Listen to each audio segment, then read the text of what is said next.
老花最早大概40歲就會出現㗎啦。醫學界由外國新有一種激光矯視技術，能夠改善傳統手術嘅缺點，但唔係人人都啱做㗎。咁角膜都好健康。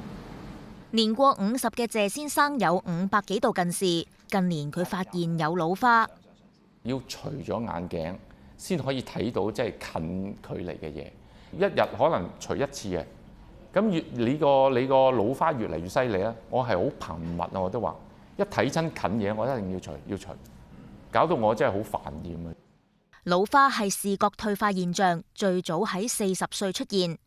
由於眼球嘅晶狀體逐漸硬化，睫狀肌失去彈性，喺一般閱讀距離，即係大約33厘米嘅近距離，影像已經唔清晰，要拉遠啲去睇。喺昏暗環境下，雙眼亦都比較難對焦，長時間睇嘢亦都比較容易攰同埋頭痛。有醫學界從德國新引進一種激光矯視技術，矯正老花。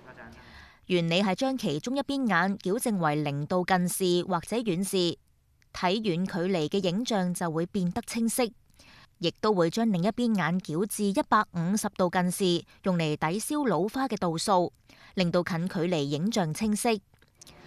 醫生話香港已經有類似嘅激光矯視技術，不過喺手術之後，中距離影像，例如睇電腦咁，仍然唔清晰。而新嘅技術就可以解決到呢個問題。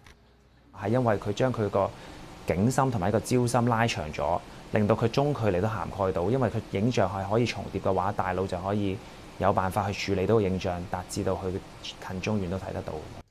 佢話手術只係適合300度以內老花、800度以內近視、200度以內遠視同散光嘅人。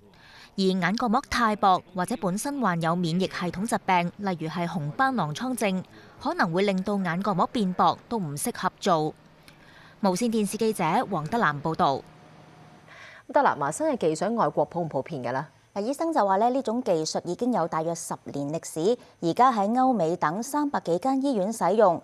不過同傳統激光矯視技術出現併發症嘅機會差唔多，例如手術之後眼睛會覺得乾，最嚴重有機會角膜受到感染。手術之後對眼嗰個近視度數會有唔同㗎，有咩影響嘅呢？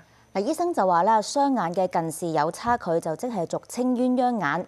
部分人會覺得唔習慣，令到雙眼難以對焦，睇嘢就會變得模糊。